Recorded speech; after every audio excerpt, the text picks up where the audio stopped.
दोस्तों आप सभी का बहुत बहुत स्वागत है हमारे चैनल में। इस वीडियो के अंदर अभी हम लोग ह्यूमन बॉडी यानी मानव शरीर, ये काफ़ी ज़्यादा इम्पोर्टेंट टॉपिक है। इससे रिलेटेड 100 क्वेश्चन इस वीडियो में देखने वाले हैं। वीडियो पसंद आए वीडियो को लाइक करें, अपने दोस्तों में शेयर कर सकते हैं। चैनल पर नया सब्सक्राइब करके बेल आइकन प्रेस करें। चलिए शुरू करते हैं। देखिए यहाँ पर हमारा पहला क्वेश्चन दिया गया है, मनुष्य में कुल कितनी हड्डियाँ होती है।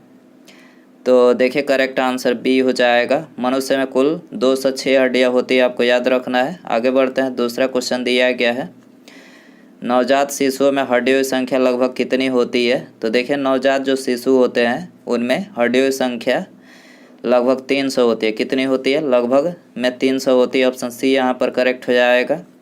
तीसरा क्वेश्चन दिया गया है, मनुष्य की खोपड़ी में कितनी अस्थियाँ होती है।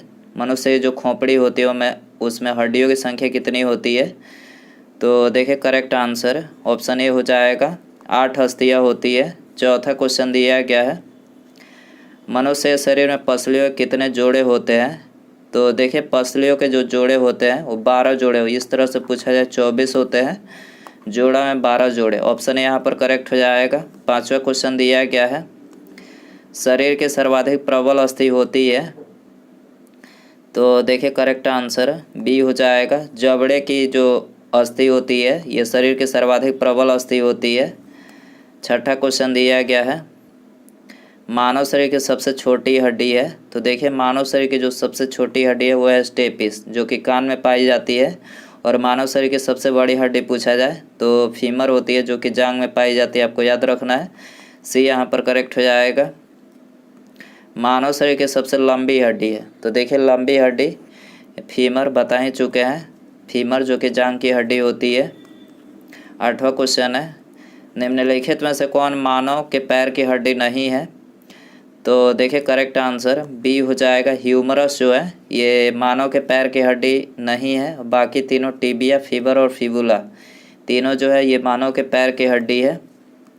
ह्यूमरस अस्थि कहाँ पाई जाती है? ह्यूमरस अस्थि, तो देखिए करेक्ट आंसर सी हो जाएगा, ऊपरी भुजा की हड्डी। ह्यूमरस अस्थि कहाँ पाई जाती है? ऊपरी भुजा में। ठीक है।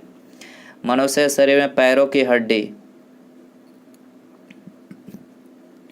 तो देखिए करेक्ट आंसर बी हो जाएगा। पैरों की जो हड्डी होती है वो सरंध्री होती है। ठीक है, मनुष्य के शरीर में पैरों की हड्डी सरंध्री होती है।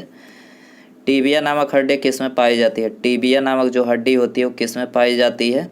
करेक्ट आंसर बी हो जाएगा, टांग में पाई जाती है। टीबिया नामक हड्डी कहाँ पाई जाती है? टांग में। ठीक है। मानव शरीर के किस अंग की हड्डी सबसे लंबी होती है? बता ही चुके हैं कि सबसे लंबी जो हड्डी होती है वो जांघ की हड्डी होती है, फीमर जिसको बोला जाता है। दांतों तथा हड्डियों में पाया जाने वाला तत्व है। दांतों तथा हड्डियों में पाया जाने वाला तत्व कौन सा है? करेक्ट आंसर सी हो जाएगा। कैल्शियम और फास्फोरस जो है ये दांतों और हड्डियों में पाया जाने वाला तत्व है। वृद्धावस्था में मनुष्य की हड्डियाँ क्यों कमज़ोर हो जाती है? बुढ़ापे की बात हो रही है, तो बुढ़ापे में मनुष्य की जो अस्थियाँ होती है तो ये कैल्शियम की कमी के कारण से जो है कमज़ोर हो जाती है। सी हो जाएगा। अस्थि में कौन सा लवण सर्वाधिक मात्रा में होता है? तो देखिए करेक्ट आंसर ये हो जाएगा, कैल्शियम फास्फेट जो है अस्थि में जो है ये सर्वाधिक मात्रा में होता है। अस्थियों और पेशियों को आपस में जोड़ता है। अस्थि और पेशियों को आपस में कौन जोड़ता है? करेक्ट आंसर बी हो जाएगा। टेंडन जो होता है अस्थि और पेशियों को आपस में जोड़ता है। मानव के जीवन काल में कितने दांत 2 बार विकसित होते हैं? तो देखिए करेक्ट आंसर सी हो जाएगा। मनुष्य के जीवन काल में 20 दांत ऐसे होते हैं जो 2 बार विकसित होते हैं। मानव शरीर में पाचन का अधिकांश भाग किस अंग में संपन्न होता है? पाचन का अधिकांश भाग, तो देखिए करेक्ट आंसर सी हो जाएगा, छोटी आंत में संपन्न होता है। मनुष्य में पाचन क्रिया कहाँ प्रारंभ होती है? तो देखिए करेक्ट आंसर सी हो जाएगा, मुख में। मनुष्य में पाचन क्रिया कहाँ प्रारंभ होती है? मुख में होती है। ठीक है। मनुष्य की पाचन नली लगभग कितने फीट लंबी होती है? करेक्ट आंसर डी हो जाएगा, 32 फीट। ठीक है, मनुष्य की जो पाचन नली होती है वो 32 फीट लंबी होती है, 32 फीट। ठीक है। मुख में मंड यानी स्टार्च का शर्करा में पाचन किसके द्वारा होता है? तो देखिए करेक्ट आंसर बी हो जाएगा, टाइलिन के द्वारा। ठीक है। अगला क्वेश्चन दिया गया है, पाचन तंत्र का हिस्सा नहीं है। तो देखिए यहाँ पर करेक्ट आंसर सी हो जाएगा। कॉर्निया जो है ये पाचन तंत्र का हिस्सा नहीं है, बाकी यकृत, पित्ताशय और आंत तीनों जो है यहाँ पर पाचन तंत्र का। शरीर के लिए एंजाइम आवश्यक होते हैं क्योंकि, तो देखिए शरीर के लिए एंजाइम, ऑप्शन डी करेक्ट हो जाएगा। ये जीव रासायनिक क्रियाओं के उत्प्रेरक हैं, इसलिए आवश्यक होते हैं। दुग्ध प्रोटीन को पचाने वाला एंजाइम है, वेरी इंपॉर्टेंट। दुग्ध प्रोटीन को पचाने वाला एंजाइम कौन सा है? करेक्ट आंसर सी हो जाएगा। रेनिन जो है दुग्ध प्रोटीन को पचाने वाला एंजाइम है। अधिकतम पोषक तत्व रक्त में कहाँ से अवशोषित किए जाते हैं? तो करेक्ट आंसर सी हो जाएगा, छोटी आंत से। अधिकतम पोषक तत्व रक्त में छोटी आंत से अवशोषित किए जाते हैं। लार में कौन सा एंजाइम पाया जाता है? लार में, तो करेक्ट आंसर बी हो जाएगा। टाइलिन एंजाइम जो है लार में पाया जाता है। पेट में भोजन को पचाने के लिए निम्नांकित में से किसकी खास आवश्यकता होती है? तो करेक्ट आंसर सी हो जाएगा। पेट में भोजन को पचाने के लिए एंजाइम की खास आवश्यकता होती है। लार किसके पाचन में सहायक होती है? करेक्ट आंसर बी हो जाएगा। लार जो है स्टार्च के पाचन में सहायक होती है। मानव के आमाशय में अम्ल एक्स उत्पन्न होता है जो भोजन के करता है। एक्स है भोजन के पाचन में सहायक, तो करेक्ट आंसर सी हो जाएगा। हाइड्रोक्लोरिक अम्ल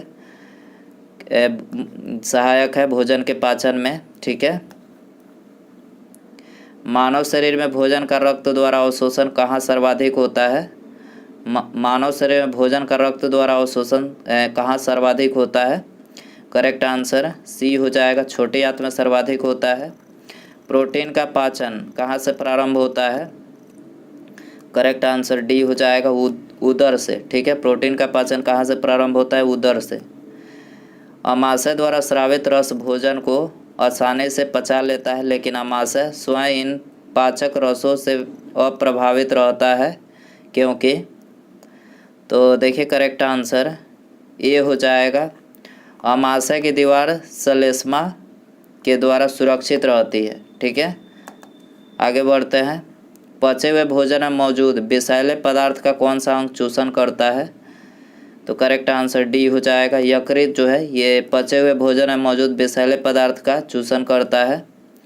पेप्सिन है एक, करेक्ट आंसर ये हो जाएगा। पेप्सिन जो है ये एक एंजाइम है, पेप्सिन बदल देता है। करेक्ट आंसर बी हो जाएगा। प्रोटीन को पॉलीपेप्टाइड में जो है पेप्सिन बदल देता है। पाचन क्रिया प्रोटीन किस पदार्थ में बदल जाते हैं? करेक्ट आंसर सी हो जाएगा, एमिनो अम्ल में। पाचन क्रिया में प्रोटीन एमिनो अम्ल में बदल जाते हैं। निम्नलिखित में से वो अंग कौन सा है जो मानव शरीर में ग्लाइकोजन के रूप में कार्बोहाइड्रेट को जमा करता है? करेक्ट आंसर डी हो जाएगा, यकृत है, ठीक है। यकृत है जो मानव शरीर में ग्लाइकोजन के रूप में कार्बोहाइड्रेट को जमा करता है।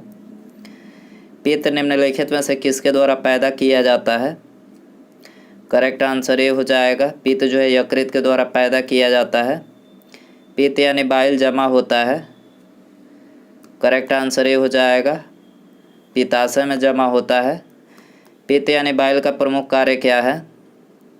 करेक्ट आंसर सी हो जाएगा, वसा का पायसीकरण यानी इमल्सीकरण करना, ठीक है। ये पित्त यानी बाइल का प्रमुख कार्य है।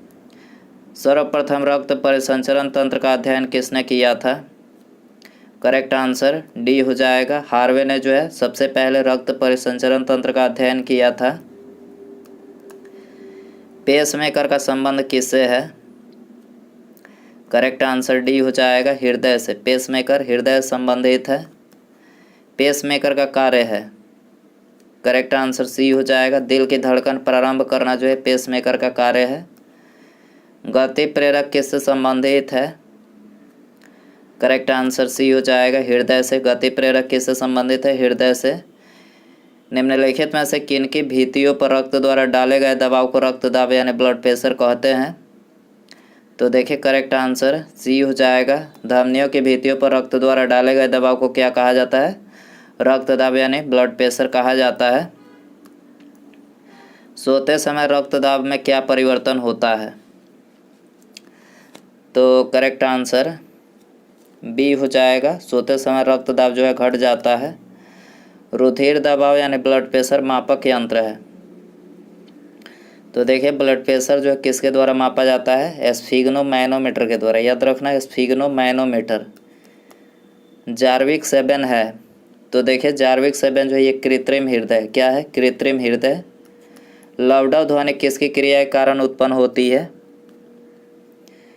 करेक्ट आंसर सी हो जाएगा। हृदय क्रिया के कारण से जो है उत्पन्न होती है। मनुष्य शरीर में हृदय को एक बार धड़कने के लिए कितना समय लगता है? 0.8 सेकंड। मनुष्य शरीर में हृदय को एक बार धड़कने में 0.8 सेकंड। स्वस्थ मनुष्य में प्रति मिनट हृदय स्पंदन होता है। तो करेक्ट आंसर सी हो जाएगा। प्रति मिनट जो है 72 बार होता है। मानव हृदय में कितने कोष्ठक होते हैं? करेक्ट आंसर सी हो जाएगा। मनुष्य के हृदय में 4 कोष्ठक होते हैं। नाड़ी दर कहाँ से मापा जाता है? करेक्ट आंसर बी हो जाएगा, धमनी से। नाड़ी दर कहाँ से मापा जाता है? धमनी से। एक किशोरवय मनुष्य में सामान्य रक्तदाब कितना होता है? करेक्ट आंसर ए हो जाएगा, 120/80 होता है एक किशोरवय मनुष्य में सामान्य रक्तदाब। दौड़ते समय दौड़ लगाते समय मनुष्य का रक्तचाप, करेक्ट आंसर ए बढ़ जाता है। दौड़ लगाते समय मनुष्य का रक्तचाप बढ़ जाता है। सामान्य जीवन काल में मनुष्य का हृदय लगभग कितनी बार धड़कता है? 2 अरब बार धड़कता है। मानव शरीर में हृदय का कार्य है पंपिंग स्टेशन की तरह। मानव शरीर में हृदय का कार्य किस तरह से है? पंपिंग स्टेशन की तरह है। ये हो जाएगा। शरीर की विशालतम धमनी है। करेक्ट आंसर बी हो जाएगा। एआर्टा जो है ये शरीर की विशालतम धमनी है। स्वस्थ मनुष्य शरीर में कुल कितनी मात्रा होती है? रक्त की कुल मात्रा कितनी होती है? करेक्ट आंसर सी हो जाएगा। शरीर के वजन का 7% जो है एक स्वस्थ मानव शरीर में रक्त की मात्रा होती है। एक वयस्क में रक्त का औसत आयतन होता है। करेक्ट आंसर सी हो जाएगा, 5 से 6 लीटर होता है। मानव रुधिर का पीएच है। करेक्ट आंसर डी 7.4 जो है मानव रुधिर का पीएच है। मानव शरीर में रुधिर बैंक यानी ब्लड बैंक का कार्य कौन करता है? करेक्ट आंसर ये हो जाएगा, तिल्लिया यानी पलिया, जिसको स्प्लीन बोला जाता है अंग्रेजी में। मानव रक्त प्लाज्मा में प्रायः पानी की प्रतिशत मात्रा कितनी होती है? करेक्ट आंसर डी हो जाएगा, 91 से 92% जो है पानी की प्रतिशत मात्रा होती है। पानी की प्रतिशत मात्रा में भिन्नता होती है, 91 से 92%। ठीक है। रक्त में पाई जाने वाली धातु है। करेक्ट आंसर डी हो जाएगा, रक्त में लोहा यानी आयरन धातु पाया जाता है। रक्त का शुद्धिकरण कहाँ होता है? फेफड़ा, यकृत, किडनी, तीनों जगहों पर रक्त का शुद्धिकरण होता है। ये सभी हो जाएगा। निम्नलिखित में से कौन सा कथन सही है? शरीर में सारा रक्त किडनी के माध्यम से शुद्ध होता है। ये वाला ऑप्शन सी करेक्ट है। यहाँ पर मानव शरीर में खून के शुद्धिकरण की प्रक्रिया को क्या कहते हैं? डायलिसिस कहते हैं। खून के शुद्धिकरण की प्रक्रिया को डायलिसिस कहते हैं। रक्त में लाल रंग किसके कारण होता है? हीमोग्लोबिन के कारण से। रक्त में लाल रंग हीमोग्लोबिन के कारण से होता है। हीमोग्लोबिन में होता है लोहा होता है। क्या होता है? लोहा। शरीर में हीमोग्लोबिन का कार्य है ऑक्सीजन का परिवहन। शरीर में हीमोग्लोबिन का क्या कार्य है? ऑक्सीजन का परिवहन है। हीमोग्लोबिन किसका महत्वपूर्ण घटक है? आरबीसी का महत्वपूर्ण घटक है हीमोग्लोबिन। कौन सी रक्त वाहिका है साफ रक्त फेफड़ों से हृदय में ले जाती है?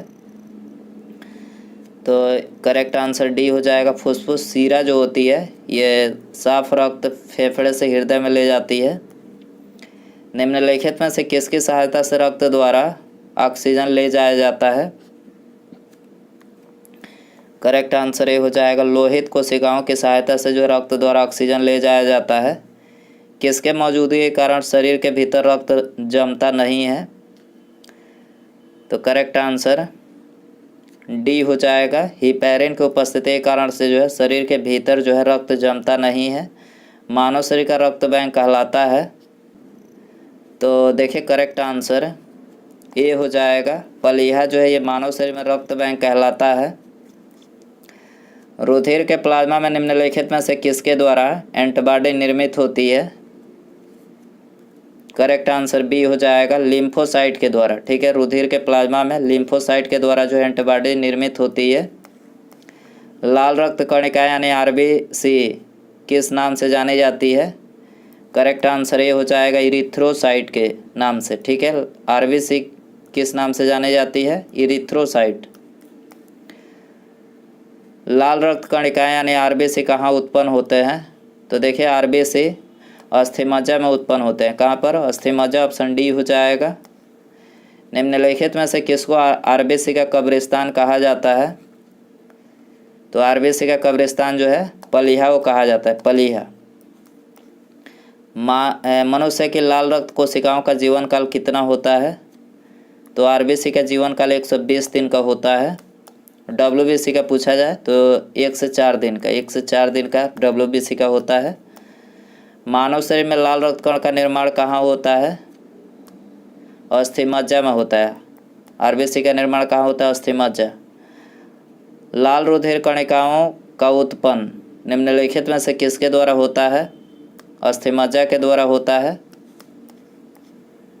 उच्च उनतास पर मानव शरीर में आरबीसी, तो आरबीसी की संख्या बढ़ेगी उच्च उनतास पर। ठीक है, सफ़ेद रक्त कण यानी डब्ल्यूबीसी का मुख्य कार्य है, डब्ल्यूबीसी का मुख्य कार्य है रोग प्रतिरोधक क्षमता धारण करना। ठीक है, मनुष्य के रक्त में श्वेत रक्त कणिकाओं की कौन सी किस्म अधिक होती है? तो आरबीसी की किस्म जो अधिक होती है न्यूट्रोफिल्स, डी हो जाएगा।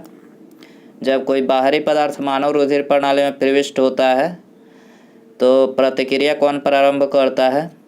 डब्ल्यूबीसी प्रारंभ करता है, डब्ल्यूबीसी, बी हो जाएगा। रक्त समूह यानी ब्लड ग्रुप के खोज करता है। करेक्ट आंसर ये हो जाएगा, लैंड स्टीनर जो है ब्लड ग्रुप के खोज करता है। आरएच फैक्टर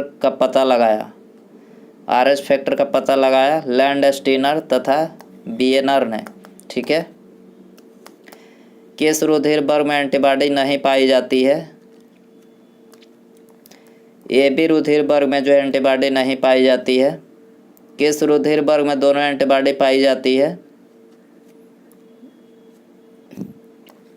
वो रुधिर वर्ग में जो है दोनों एंटीबॉडी पाई जाती है। किस रुधिर वर्ग में कोई एंटीजन नहीं पाया जाता है? करेक्ट आंसर डी हो जाएगा, वो रुधिर वर्ग में जो है कोई एंटीजन नहीं पाया जाता है। एंटीजन प्रतिजन एक ऐसा पदार्थ है जो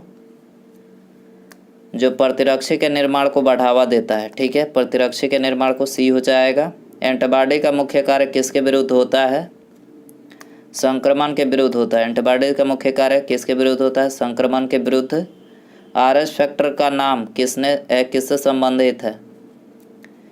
तो आरएच फैक्टर बंदर से संबंधित है। आरएच तत्व के अनुसार कौन सी जोड़ी विवाह के लिए उपयुक्त नहीं है?